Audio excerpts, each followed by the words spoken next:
Hey customers, welcome to the first episode of Frankie's Fast Five, where we cover all the news and reviews just for yous. This week we're going to be covering March 17th through March 24th.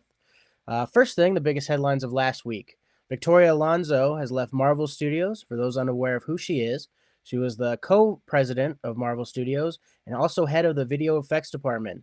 This might be for the best, since considering all her staff had a lot of complaints about the harsh working conditions and time crunches they've endured. Also, a lot of the quality of Marvel projects has gone down a lot in the last couple years, so hopefully this will help with that. In other Marvel news, looks like Sacha Baron Cohen's going to be playing Mephisto, and he's going to be getting his own special presentation. Hopefully this does come to fruition, since both special presentations we've gotten so far have been A+. We have a date for Jordan Peele's next project after the release of Nope. The movie will be dropping Christmas of 2024. No other news on that movie will be out at this time. John Space, writer of Dune and Doctor Strange, finds himself attached to the Gears of War project coming out from Netflix. Please don't mess this up, Netflix. Gears of War holds a place in my heart, as my co-host on the Cinema Store podcast, Luis, and I have played through all the games together, with myself playing Marcus and Luis as Dom. Quick fan suggestion, I think a lot of people have said this already. Get Dave Bautista to play Marcus. He's a great actor, and he's going to kill it in the role here. Apple plans to spend $1 billion on producing films to be released in theaters. The company is hoping to partner with other studios. Personally, think they need to focus more on advertising. They have a lot of great shows that just can't find an audience. Remake of Alfred Hitchcock's Vertigo is in the works, with Iron Man himself, Robert Downey Jr., being eyed to star in the lead role. Hopefully, RDJ has found some solid projects to join, since his first post-MCU title, Dr. Dolittle, was such a flop. And trust me, I actually watched that garbage. In more upsetting news, Lance Reddick passed away last week at 60. He was found in his home. Let's have a moment of silence for him, and we'll be talking about his latest movie, John Wick 4, in just a little bit. As usual, a couple big trailers have dropped this week. All trailers can be found in the description below. We've gotten the final trailer for Nick Cage's Renfield. Look like it's going to be a pure campy fun. If you are interested in Dracula, check out our interview with David Goldrake, where we recently dove into Bram Stoker's Dracula. Mighty Morphin Power Rangers Once and Always had a trailer drop this week as well. I was a sucker for the Power Rangers when I was a kid, so it's even fun to see now to have them all back. Good Person, starring Morgan Freeman and Florence Pugh.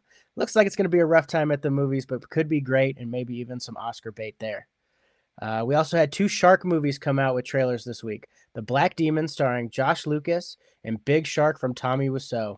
Two very different kinds of shark movies, one taking itself very seriously, and one being from the director of The Room. Maybe Tommy has figured out that he should just stick to D-list movies and stay there. Time for reviews of the week. Ted Lasso episode 2. Really enjoyed this one. Really hope this isn't the last season. It's hard not to love all these characters.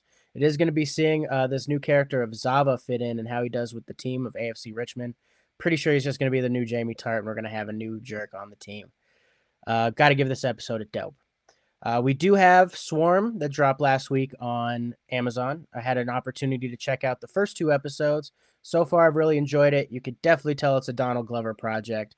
And Dominique Fishback is giving a killer performance so far. Definitely pun intended. After two episodes, best I can give it is an I. Episode 4 of Mando was on Wednesday. It was the shortest episode so far. Awesome to see who saved Grogu during Order 66. I did miss out on it being Mace Windu, but instead having Ahmed Best come back and have him saving Grogu was quite fun, especially since he got so much hate for playing Jar Jar Binks in those prequel movies. I do think, even if Mandalore is cursed, it is time for the collective to head back there. It is getting a little too dangerous on this beachfront property. Too many large animals attacking all the time. Do have a couple theories about Grogu and where this show is going, so if this video gets 100 likes, happy to make another video that'll cover this stuff very fast. This week, definitely a dope. The big movie release of this week is John Wick 4. I'm a huge fan of these movies, so of course I'm going to love this one. This one's a lot longer than most of them have been, but it doesn't drag at all. Keanu Reeves is great as usual.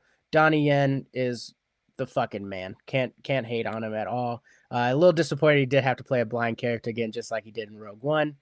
If you haven't watched John Wick 3 in a long time, definitely would recommend watching that again, or at least catching a recap video, since this does come in so fast from the last movie. If you don't know the story, you're going to be a little lost. So far, I mean, with this week, we've had one dope movie, two dope shows, and so far, Amazon Storm I can only give an eye. And customers, thanks for stopping by for the first episode of Frankie's Fast Five.